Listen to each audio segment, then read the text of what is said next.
Good evening, everyone. My name is Keith Williams, and on behalf of the Lancaster Conservancy, welcome to Nature Hour. Lancaster Conservancy's mission is to provide wild and forested lands and clean waterways for our community forever. We protect the ancestral lands of the Susquehannock, the Conestoga, and Shanks Ferry people, and I hope we care for these lands as well as these native peoples. For 50 years, our organization has sought out natural places that are so precious and beautiful that they must be protected. Our stewardship team works to restore these special places by creating trails and planting trees. These preserves are then open for you and I to use, to hike, hunt, fish, and birdwatch 365 days per year. Places like Shanks Ferry, House Rock, Kelly's Run, Otter Creek, Climbers Run, Welsh Mountain, and many others are protected forever. We launched Nature Hour with the goal of bringing an assortment of local and regional experts directly to your home with presentations that help us better understand the Conservancy's work and the work of our community partners. The format for tonight's lecture will be a 40 to 45-minute presentation with 15 to 20 minutes of questions and answers. If you have questions, please use the Q&A box at the bottom of the screen, and we will include your questions as part of the conversation. This is the second lecture of our 2024-25 winter season. Our next Nature Hour will be January 22nd on preserving native lands within the Susquehanna Riverlands with the Conservancy's own Kate Gonick. You can learn more and pre-register for this lecture on our website, lancasterconservancy.org, under upcoming events. The Conservancy is blessed with incredible corporate support, and tonight we want to recognize our annual sponsors, who include the Wenger Group, Clark Associates, Nimblist, Electron Energy, Eurofins, J Group, Dart Container, Prana, Armstrong, Commonwealth Financial Associates, PP&L, Cargus, and Penstone. And now I would like to introduce tonight's Nature Hour, Stream Health and Delisting, with Megan Blackmon from Clean Water Partners and Amanda Goldsmith from the Lancaster County Conservation District. Megan is the Director of Projects for the Lancaster Clean Water Partners. She helps to pair funding sources, refine processes, and facilitate partners to more efficiently implement conservation practices. She also strengthens and coordinates the tracking, management, and reporting aspects of multiple grants that support the partners. Previously, Megan had been the grant administrator for the City of Lancaster and worked to improve stream health for both the Dauphin and Schuylkill County Conservation Districts. She has a Bachelor's of Science in Environmental Studies from UNC Asheville and a Master's of Environmental Pollution Control from Penn State Harrisburg. Megan lives in Lancaster City with her husband, 2 little kids, and 2 dogs. And Amanda Goldsmith is the Watershed Specialist at the Lancaster County Conservation District. She oversees the watershed program at the district, including stream restoration, water quality monitoring, and education. She focuses on grant management, engaging volunteer associations, and coordinating watershed improvement efforts across Lancaster. She also worked in the agriculture department and in spotted lanternfly management in past roles at the district. She has a Bachelor's of Science in Biology from Millersville and is currently in the Master's of Science Environmental Science program at the University of Idaho. She lives outside of Lancaster with her husband, cat, dog, lizard, and tarantula. Megan and Amanda, thank you so much for being with us tonight. Please join me in welcoming Megan and Amanda. Thank you, Keith. Thanks. All right, I'm going to bring this up for you. So we're going to start by doing a bit of an overview and background about stream health here in Lancaster, and then diving a little deeper into one of the strategies that we're using here called the stream delisting strategy.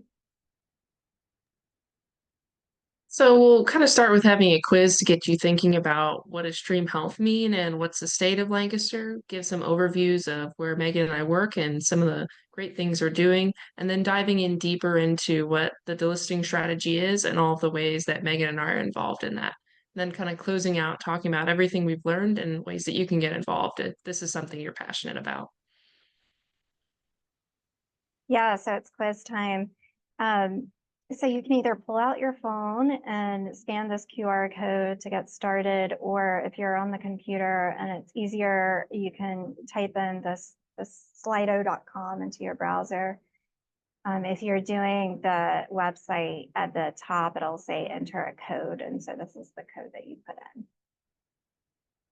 Give you just a second to get into that.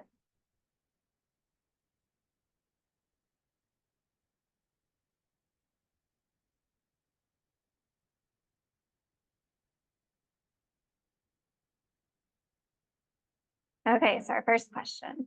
How many stream miles are there in Lancaster County?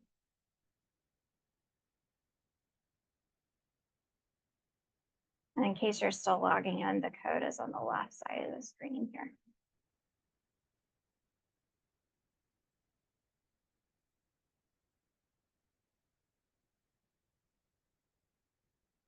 All right, just a few more seconds and I'll go to the answer.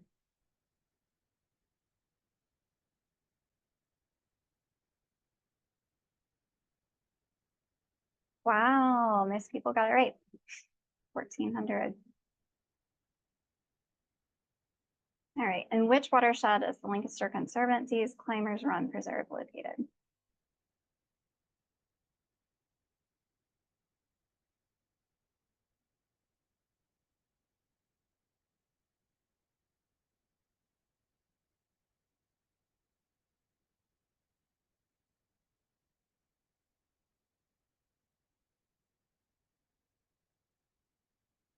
Yeah, about half the people, majority of people got it right. It's in the Peckway.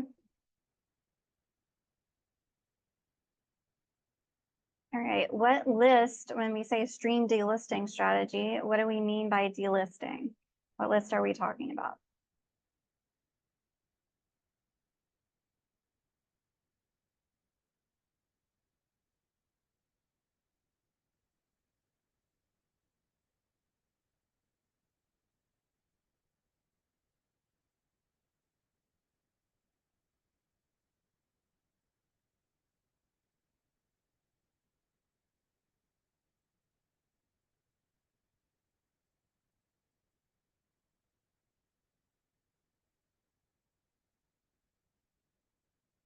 Okay, let's see.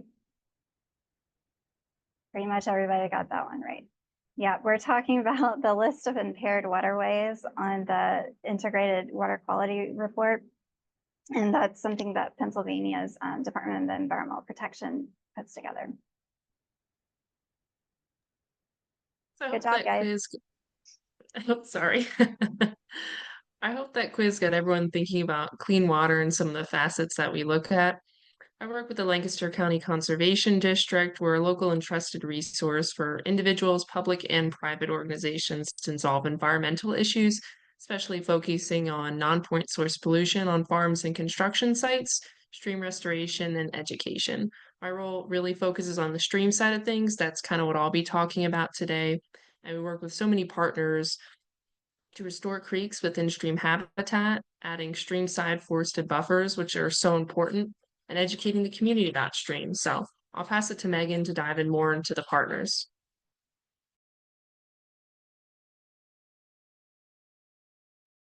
Yeah, so as we covered in the quiz, there's about 1,400 miles of stream in Lancaster County. Most of those mileage of streams are listed as impaired on the integrated water quality report. So that's unfortunate. It's a big problem. There's a lot of work to be done. However, there are a lot of organizations working in Lancaster County to improve stream health here. So that's wonderful, but that's where we as the Lancaster Clean Water Partners come in. We bring those organizations together to be coordinating and collaborating with the shared vision of clean and clear water in Lancaster County by 2040. We now have over 60 partners as part of the Lancaster Clean Water Partners working toward that common vision. The partners include state and local agencies like the Conservation District, local watershed groups, municipalities, local businesses, and regional groups like the Alliance for the Chesapeake Bay and others that work here as well, and other community groups. Our work centers around these primary pillars that you see here. That includes the stream delisting strategy and acquiring adequate sustained funding to more quickly implement conservation practices throughout the county. And these are our shared values here. Some ways in which we carry these out are through our action teams. The topics for our action teams include water quality monitoring, riparian buffers, stormwater, and communications. And those we bring together partners that are working through their work at their organizations on those topic areas to be talking to one another to share what they're doing and to also identify gaps or barriers that they're encountering so that we can help them overcome those through identifying resources and bringing in funding. So Lancaster is responsible for 21% of the state's nitrogen and 23% of the phosphorus reduction goals. And that's within the Chesapeake Bay watershed. So not the entire state, but just the portion that drains to the Chesapeake Bay. The counties that are within that area of the state are listed here. You can see Lancaster is at the very top. We have the biggest line there. Our countywide action plan was put together locally to outline how we're going to reach those goals.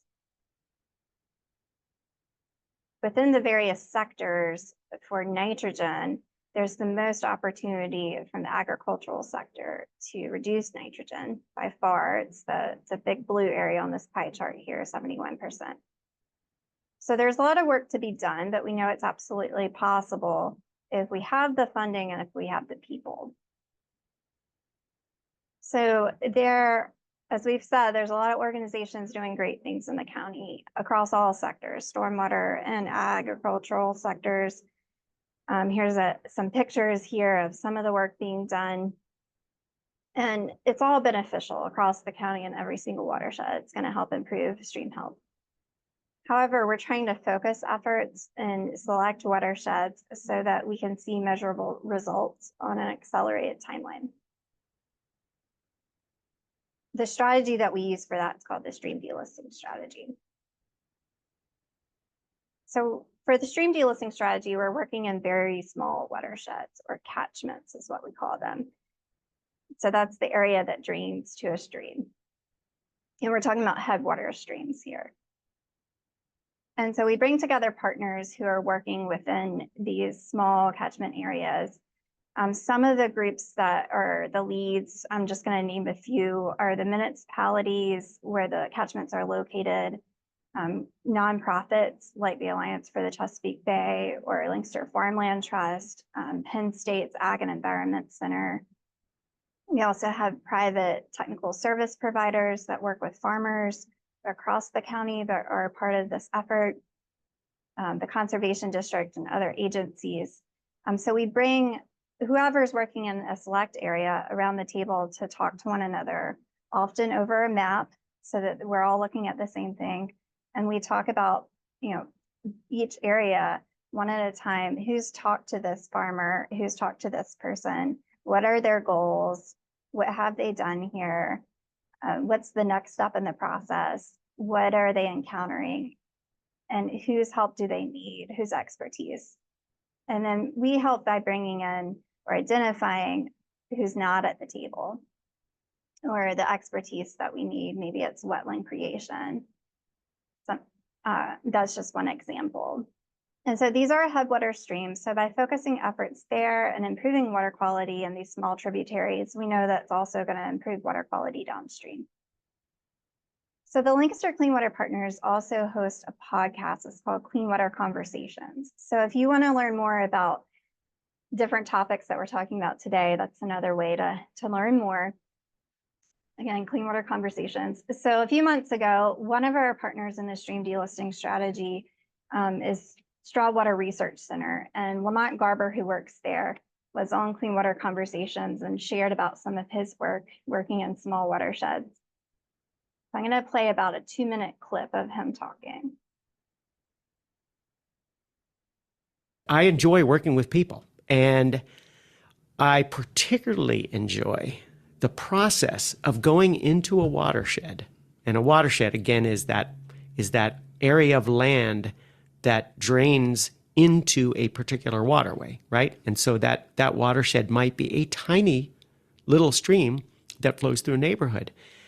And I just find it challenging and just endlessly interesting to be working in a neighborhood watershed like that, which means farmers, homeowners, some business people, and introduce this idea to them that the stream, while there's larger forces at work that are out of their control, that are affecting that stream. So much of the quality of that little creek is in their hands, right? Yeah. And we as experts, and I can bring a lot of ideas and scientific findings that we've been working on at Stroud Water Research Center. I can bring that kind of professional advice to the table, but we need people from every walk of life to actually embrace this mission and make it their own. Take it away from the experts and own it and get excited about it, because ultimately it is their little immediate resource that is going to be better in the future. Right. Yeah. And I just love that process of trying to move this out of the hands of the experts, the technicians like myself, and kind of embed it into the community so that it's theirs. I enjoy working with people. I enjoy working with people. Let's go to the And next slide. I particularly Might have to go back in. Sorry.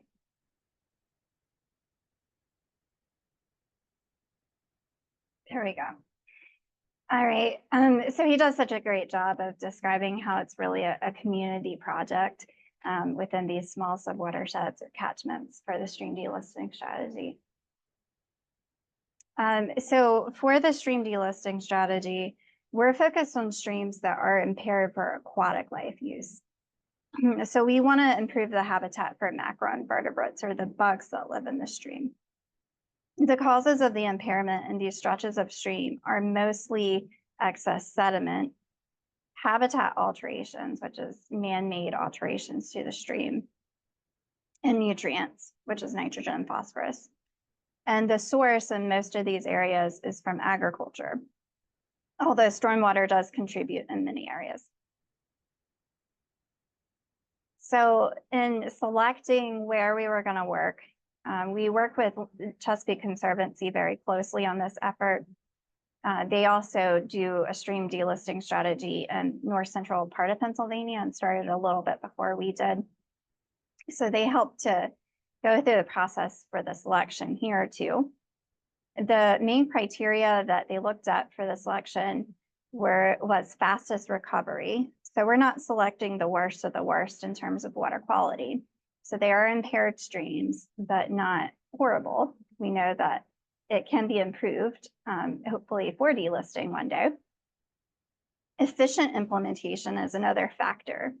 So in most of these catchments, there's 5 to 10 landowners that control most of the ground. So we're not talking about hundreds of projects or hundreds of people that we need to talk to and get involved and bought into the effort. It should just be a handful of folks. And also building momentum. In all of these areas, the partners that I've listed and others were already doing great work, and we knew that there were at least some landowners that were interested. So we thought that it was possible. There's now 38 catchments that we have as stream delisting catchments around the county. 21 of those are the original ones where we're still putting the most emphasis. And then we did expand the list in case we run into barriers like the landowners aren't willing, or even if we hit our goals in certain catchments, then we can move on to others. So Amanda's gonna give us some examples of one of the catchments. Yes, thanks, Megan. I think that was great to set everything up. I agree. Lamont is so great talking about what it really means to work with so many different landowners. So first I'll talk about the Herville unnamed tributary catchment. It's a tributary into the Peckway that's not too far from the Willow Street area. It's a pretty small catchment, 1.7 square miles, 2.5 square miles, and then 2.5 stream miles. Because it's by Willow Street, it has that combination of that agricultural background and some development with risk of future development. So you're having those conflicting issues. Maybe you have more stormwater, but you have more farm pollution. So both are kind of coming together that can cause issues. So I'll be talking about 2 projects that the one that I've been heavily involved in at Shiprock Woods, and then Ascension Church that one of our partners has done.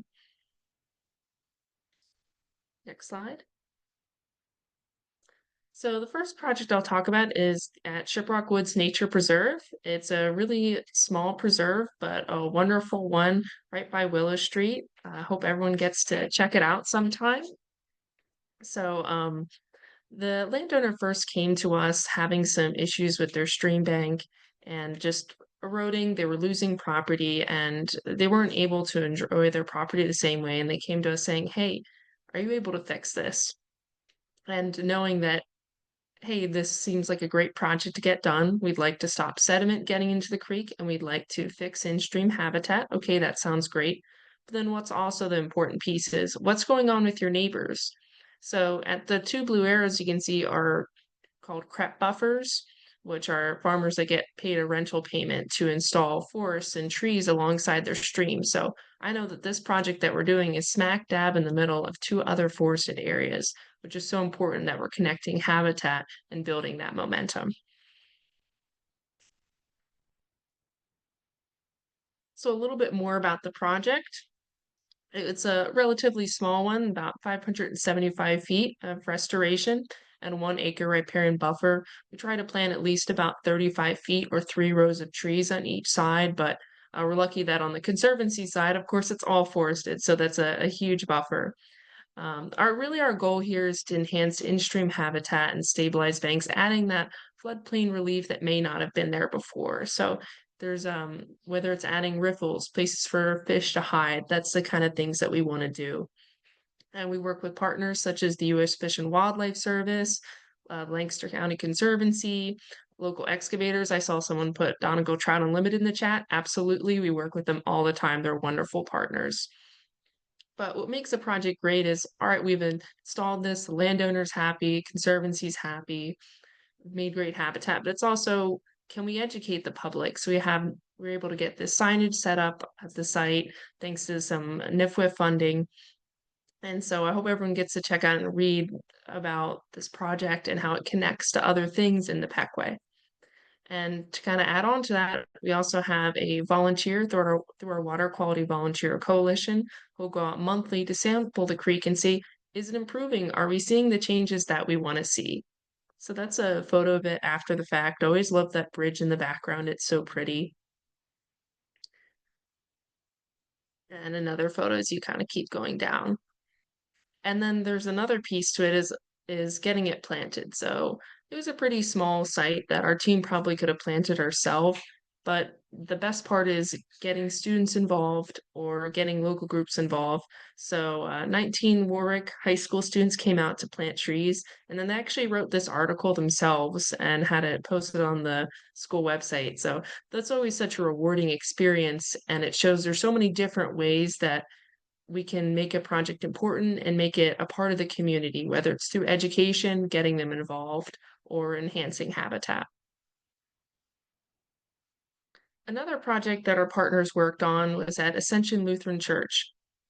And this is a church that's a part of the Interfaith Partners for the Chesapeake Bay that are trying to work with congregations to improve their property and help clean up the area. So this church did a lot of native plantings. It greened up the church, which really helps with stormwater and wildlife habitat. So it was such an awesome thing to see. And I think this just shows that there's so many different ways that this catchment and delisting approach can work. Maybe it is a large scale stream restoration, education. Maybe it's a farmer adding just switching to no-till, or maybe it's this church doing that. It takes everyone to getting everyone to work together to delist a stream. So I'll pass it back to Megan to talk about another catchment. Right. Amanda, I think that was a good point about it looks a little different in every area. So we're going to go through several different examples and you'll hear some differences and similarities in different catchments. So this one is in the Conestoga River watershed. So we're going way up the Conestoga River to the headwaters. This is in Carnarvon Township near the Berks County line. And in the aerial picture here, you can see that the stream is forested in the headwaters here, and then it runs down through several agricultural properties.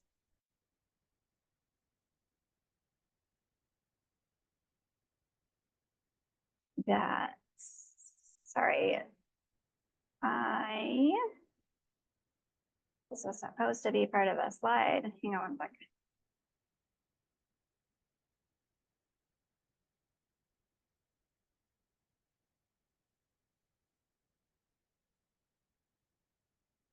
All right, well, I'm going to talk about this while I'm re-pulling this up here.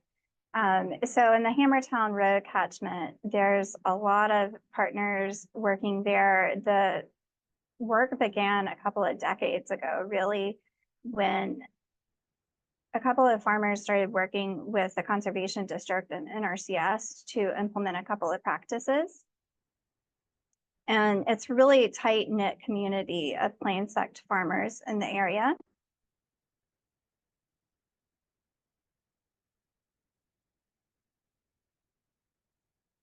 Well, running into the same issue.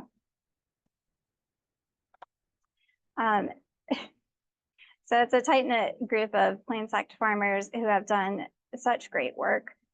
And the township is very supportive of the project.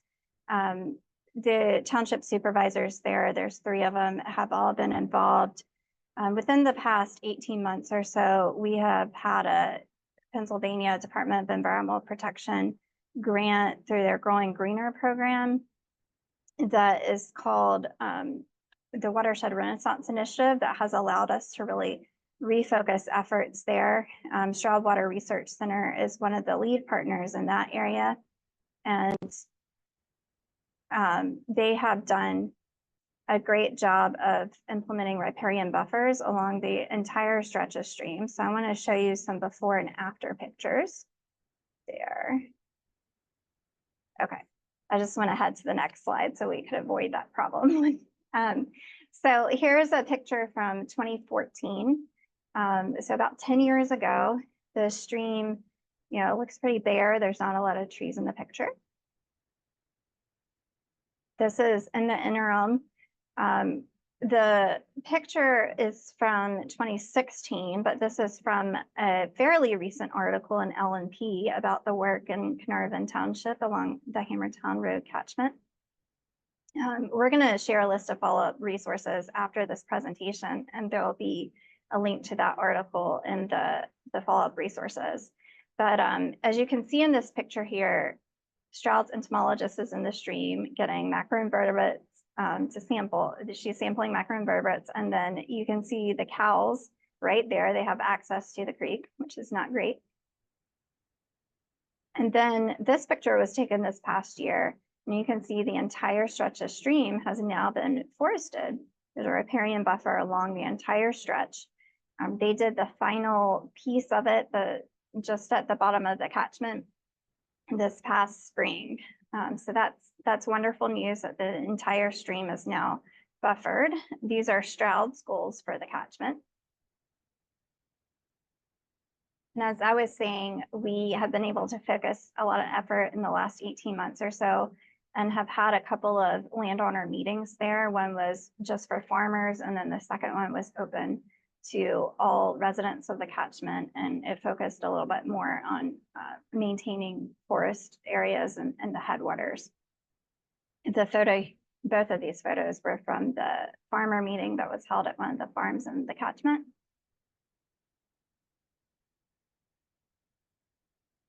All right, so part of Stroud's work is water monitoring within the area.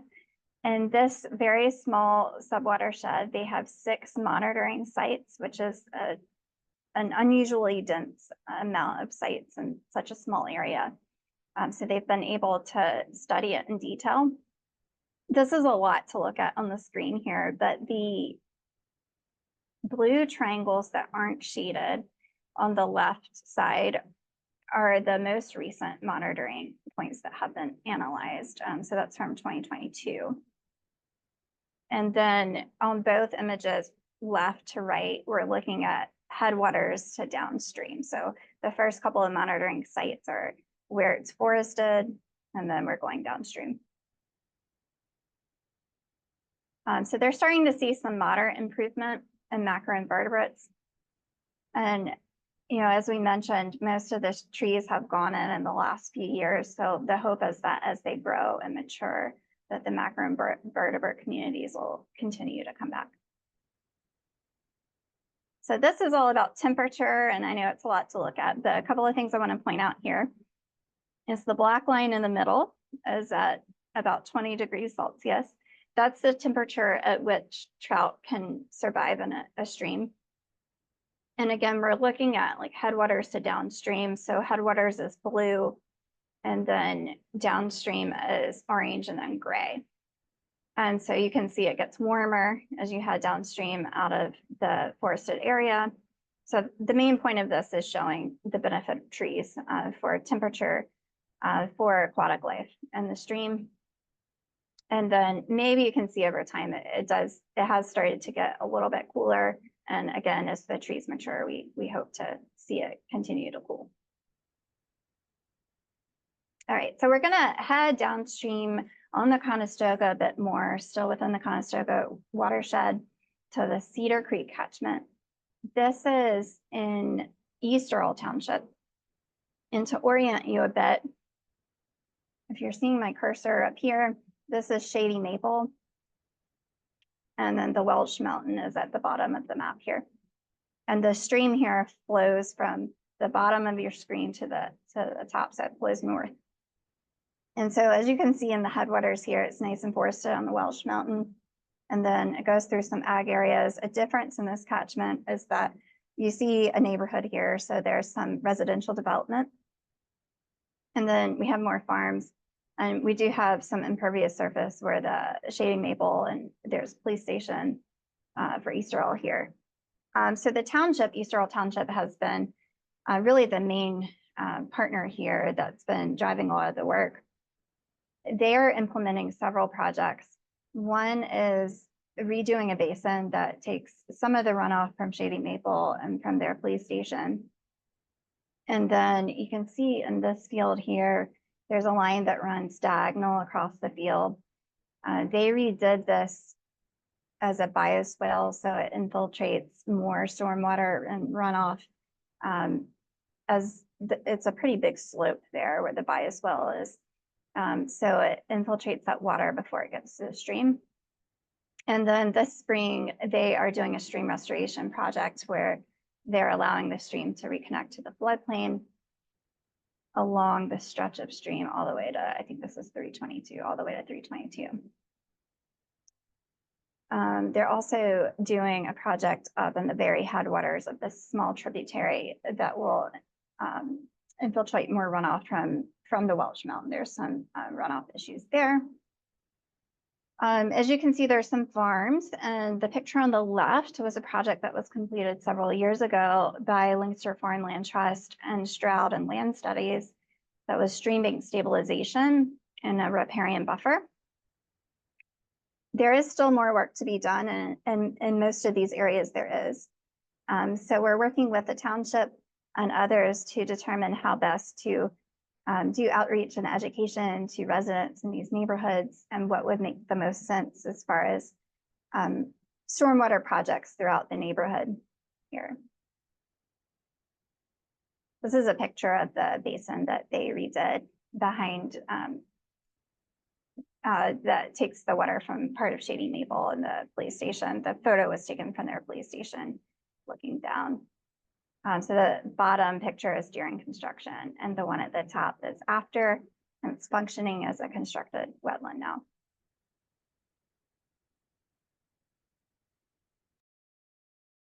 Then we'll bring it back to the Peckway. This is a catchment that's pretty dear to my heart because the amount of work that we've been able to get done here. This is probably a larger catchment compared to some of the other ones. So you'll see that line is the county line. Of course, the left is Lancaster, the right is Chester, kind of in the gap areas about where we are. It's about 6.2 square miles and over 5 miles of stream. See to the right, there's portions of it that are forested, which are some of the healthier parts of the stream. There is brook trout here. So that's the kind of habitat we want to protect. So, and this is also a heavily plain-sect area. So it means you're working with that very close-knit community, similar to the Hammertown Road catchment, that you're going to have to build important relationships, make the neighbors trust you. To the next slide. So the exciting thing about this catchment and this area is how one project became multiple. So specifically the catchment, I don't have it outlined here. If you see the little J. Byler red star, there up is where the catchment line is. So the first project started all the way to the bottom left, the D. Stoltzfus farm in 2020. We restored 2,500 feet of stream and planted a 4-acre buffer. And being on a pretty main road, people passed by and said, "Oh wow, like I really like that project. I'd like to get that done on our farm." So then we had the Lance farm and the East Olds Foods farm done last year, thanks to some CAP funding that totaled about 2,300 feet and 800 feet. And so then we have 3 projects done, and suddenly the phone won't stop ringing about other projects that can get done. So we just had a pre-construction meeting. The R. Byler farm is slated to go in the next month or so. And then we have 3 other projects. 2 of them already have grant funding that we're planning for in the next couple of years. So it's really exciting to see all these countless partners work on this, from U.S. Fish and Wildlife, Unique Excavating, Chesapeake Bay Foundation, Alliance, DEP, EPA, the partners. Once again, just listening, it takes so many partners to get these work done.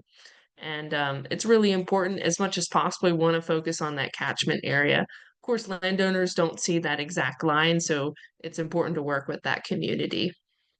And and and it's about leveraging funding. It's taken so many different funding sources to get these aligned, from CAP, Growing Greener, Constellation, 319, NIFWIF, Fish and Boat. It takes a lot, but it's so exciting when you get to see this end result and have farmers that say, "I didn't believe this, 5 years ago. I never would have believed it." And he said, "And now I can't stop talking about it." And those are the kind of stories we want to share. And those are the ones that are going to help us delist streams, because they're going to be those leaders. Okay, go to the next slide. That's a photo of us at the Lance farm. That's my team. And that's at the D. Stoltzfus farm. And these are some of the future projects that we have slated. You can see some of those issues I was talking about before. We're seeing eroded banks. There's no forest. There's no habitat other than pasture grass. That's not enough. I don't think I could survive off that. And then we also have a small dam removal. That one's a little bit further out from the catchment, but I think it's still an example of that importance of, once you see it there on that property, say, "Oh, wow, I'd kind of like that too." Next slide. And then, all right, we've had this great project done, but let's see how it's working. Once again, that monitoring is such an important piece of it. So we do have 2 SONs, which are in-stream sensors that take a variety of different parameters every 15 minutes. So really getting that continuous long-term data on a variety of those metrics. And we have telemetry plan, which will allow us to remotely check in on the data over the winter. And then we also have a volunteer sampling at one of the sites, the J. Byler farm. And so we'll have pre and post data of how it's looking. So once again, just continue to emphasize that success is going to be different in each watershed.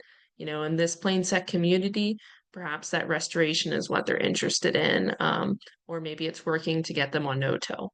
So I'll pass it back to Megan to talk.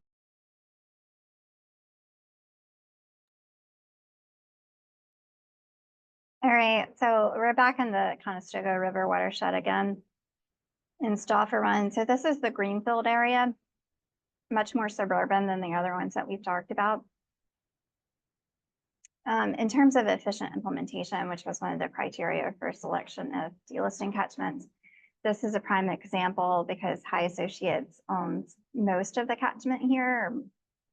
You can see there's also a lot of ag land. So High has been very supportive, and they have several planned projects, including riparian buffers along Stauffer Run. To the bottom left, you see a picture of a class from Conestoga Valley High School. The high school is located within the catchment as well. This class has been doing water monitoring in the stream for several years now. And also, there's a church, Lutheran Church of the Good Shepherd, that Interfaith Partners for the Chesapeake has worked with within the catchment. So they have implemented a rain garden to help control stormwater from their parking lot. They did a blessing of the rain garden. This was the first one that they installed, and since this one, they've recently, I think just last month or so, completed the installation of a second rain garden in the back corner of their parking lot, where they removed several parking spaces that they weren't using. So they removed the impervious surface, and instead they're now infiltrating more stormwater from their parking lot. I'm going to leave you with a quote from one of their church members.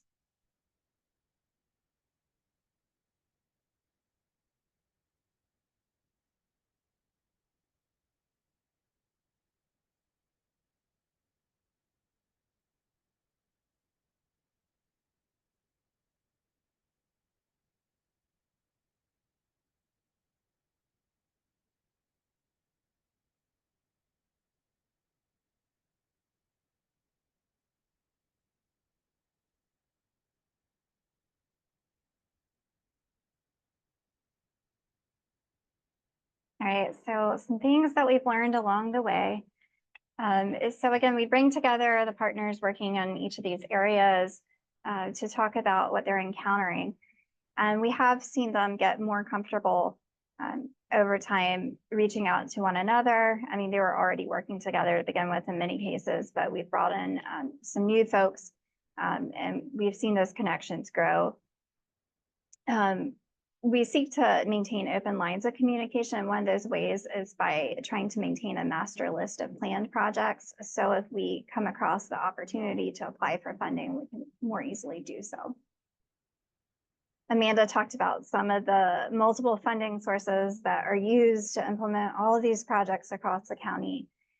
There's a lot of federal funding now from multiple agencies, state funding from multiple agencies. They all have various requirements and red tape and timelines and match requirements, different BMPs that they'll each fund. It's a lot to figure out how to mix and match all of it. Most of these projects include multiple funding sources. There's hardly any that's solely one funding source. So we try to make that easier in some ways by providing resources and tools for better pairing of the funding sources. It could be templates for invoices or requests for quotes, those kinds of things. We also encourage our project leads to follow the most stringent guidelines, even though it's not always preferred or easy. But in that case, we can better pair the funding because any funding source can be used if they're following the most stringent guidelines.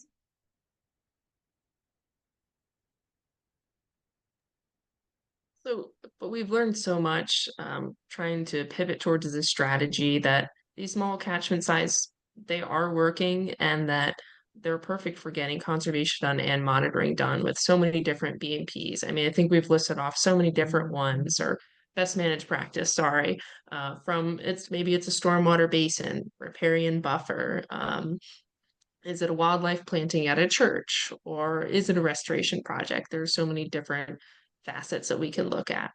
And it's balancing the needs of what does the landowner want? What does the homeowner want?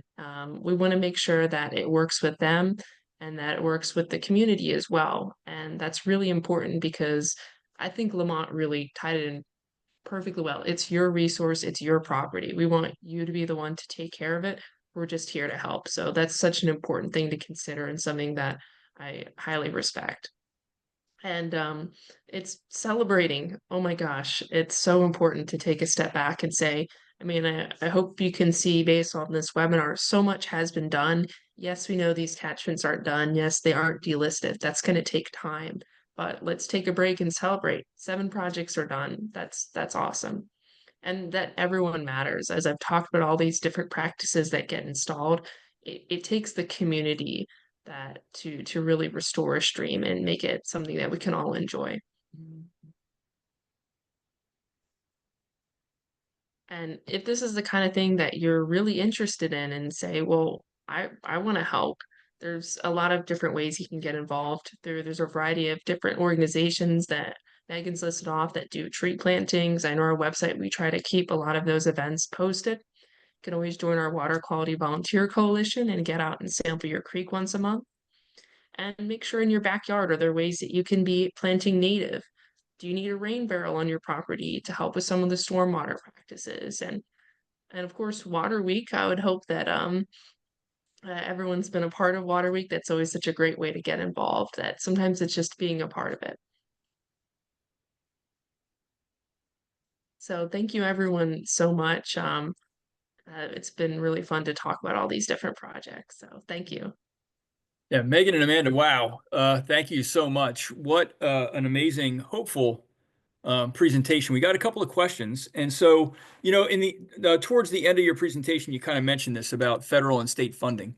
And it feels like this is pretty heavily dependent on those funding sources. So maybe if you could comment on the dependence of that funding and potential losses of that funding that may or may not be on the horizon.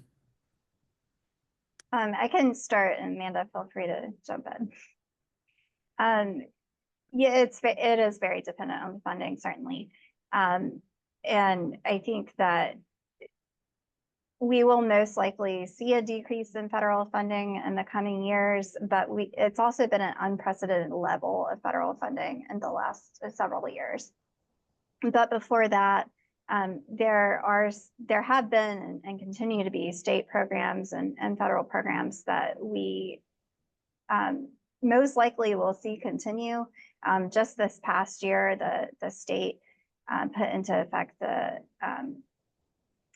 ACAP is going to be around. The Agricultural Conservation Assistance Program is going to be around. It's going to be in the state budget annually now. So that's good news. So I think it is going to decrease, but we're hopeful that some will continue. Yeah. And so, obviously, even in a flush year with funding, the work is so vast relative to the amount of money available. How do you make those difficult decisions about prioritizing projects and or catchments to work in? Well, for us, for the Clean Water Partners, we do use the stream delisting strategy as a way to prioritize instead of a scattershot approach throughout the county. So that's certainly a way to prioritize.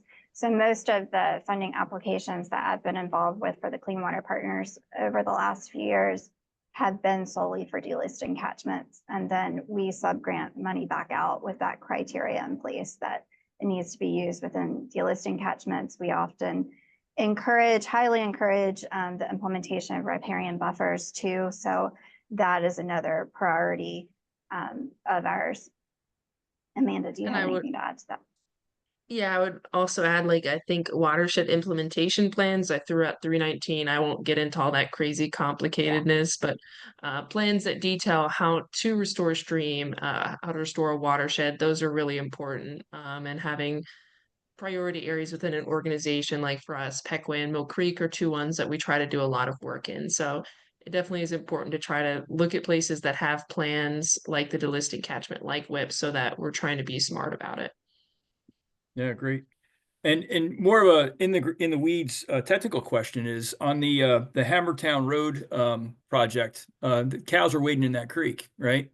So can you comment on the effect of that on the stream itself? But also, I'm making the assumption that as part of that restoration, the cows were excluded, correct?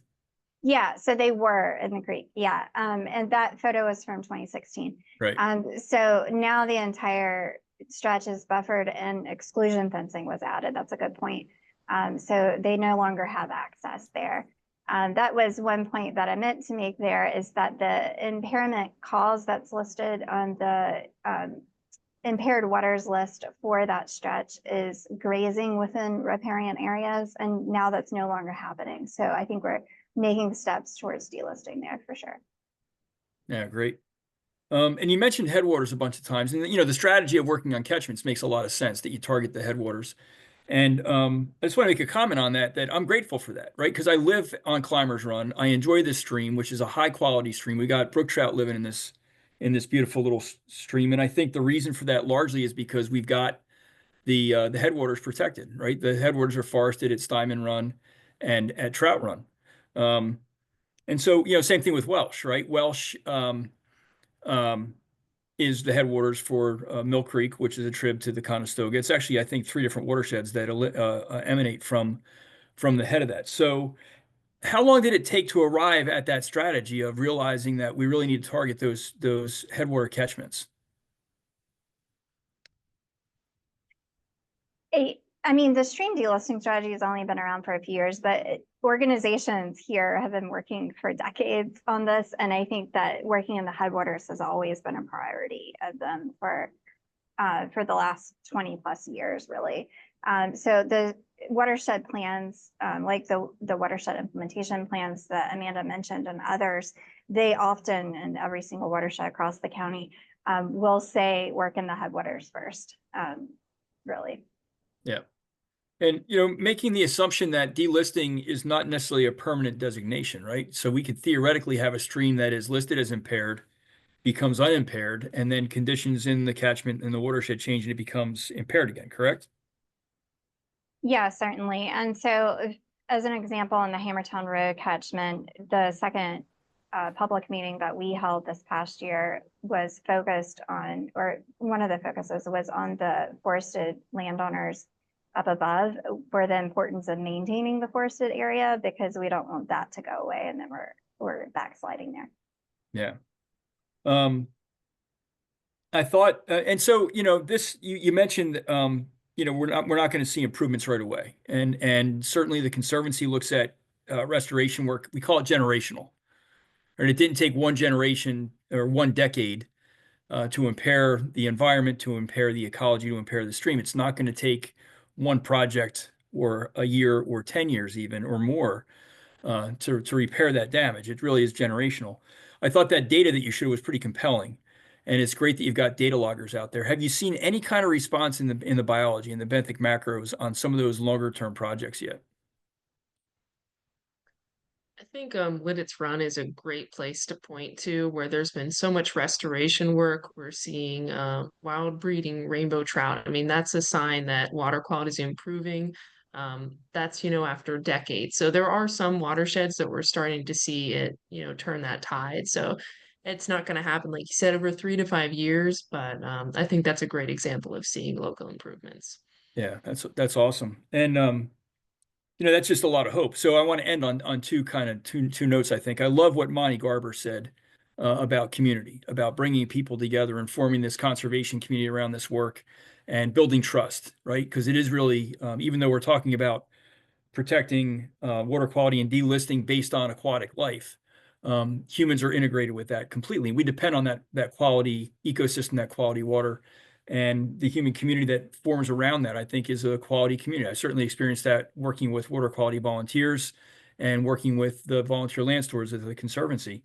And I love what that one congregant said from Greenfield Lutheran Church, that when she walks past that rain garden that they put in, it feels like they're storing their one little corner of the earth. And one of the farmers I worked with on a project that put a grassed waterway in, said that, I'm just taking care of my little corner of the earth. And if everybody just took care of their one little corner of the earth, well, then there wouldn't be anything to care for, would there? Right. And so I guess that hopeful message, I mean, this is progress in action, what you've demonstrated tonight. And there's a lot of hope attached to that. And if folks want to get involved, there are multiple opportunities to volunteer, right? The Alliance, Donegal Trout Unlimited is doing great work. Definitely got to give them a big shout out for some of the restoration work they've done here on the Climbers Run stream, certainly on some of the tribs to Fishing Creek. Speaking of, the Friends of Fishing Creek are a really active watershed group that's doing really great work. Fishing Creek is this beautiful stream in southern Lancaster. And of course, the Conservancy. And there's many other organizations. That's just the handful off the top of my head that I'm aware of. So again, Megan and Amanda, thank you so much for putting this together and for delivering such a great, hopeful presentation on the progress that we're making in Lancaster. And I tend to focus on the effect of water quality on our local streams rather than Chesapeake Bay. I'm from the Chesapeake Bay. I spent 30 years teaching on the Bay, so I'm not anti-Bay at all. But boy, the Susquehanna is beautiful. The Conestoga is beautiful. The Pequot is beautiful. we can protect water quality for the sake of the streams in our backyards too. And the fact that by doing that, we reduce 23% of the nitrogen going into the total nitrogen load going to the bay, that's just bonus and icing on the cake. So again, thank you so much for being here. Hey, everybody, tune in next time, January 22nd, 6 p.m., 6:02, in fact, where we'll have Kate Gonick, who is our Senior Vice President for Land Protection at the Conservancy, talk about preserving native lands within the Susquehanna Riverlands. She's also an archaeologist, which is pretty impressive. You can register for this and the rest of our upcoming Nature Hour lectures listed here on the slide by going to lancasterconservancy.org and hit the events page. Thanks, everybody, for being here, and we'll see you on the next one. Thank you. Thanks.